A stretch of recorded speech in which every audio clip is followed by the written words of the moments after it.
কাগজের ইতিহাস প্রাচীন যুগের। যখন লোকেরা প্রথম লেখার পদ্ধতি বিকাশ করতে শুরু করেছিল, প্রারম্ভিক দিনগুলোতে লোকেরা লেখার জন্য বিভিন্ন উপকরণ ব্যবহার করত, যেমন প্যাপিরাস, সিল্ক, বাঁশ এবং পশুর চামড়া।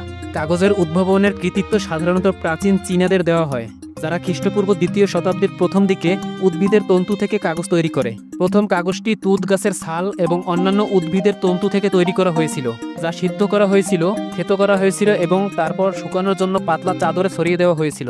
সময়ের সাথে সাথে কাগজ তৈরির শিল্প সমগ্র এশিয়া এবং শেষ পর্যন্ত ইউরোপে ছড়িয়ে পড়ে, যেখানে এটি অভিযোজিত হয়েছিল এবং উন্নত হয়েছিল। ইসলামী বিশ্বে খ্রিস্টীয় 8ম শতাব্দীতে কাগজ তৈরির প্রচলন শুরু হয়েছিল এবং এটি দ্রুত প্রধান শিল্পে পরিণত হয়। 12 শতকের মধ্যে কাগজের কলগুলি ইউরোপ জুড়ে ছড়িয়ে পড়ে এবং প্রচুর পরিমাণে কাগজ তৈরি করা হচ্ছিল। আজ কাগজ বিস্তৃত আকারে উৎপাদিত হয়। এটি লেখা, মুদ্রণ, প্যাকেজিং, স্বাস্থ্যবিধি পণ্য এবং অন্যান্য অনেক উদ্দেশ্যে ব্যবহৃত হয়। ডিজিটাল প্রযুক্তি উত্থান সত্ত্বেও কাগজ আধুনিক বিশ্বে একটি গুরুত্বপূর্ণ এবং ব্যাপকভাবে ব্যবহৃত উপাদান হিসেবে রয়ে গেছে।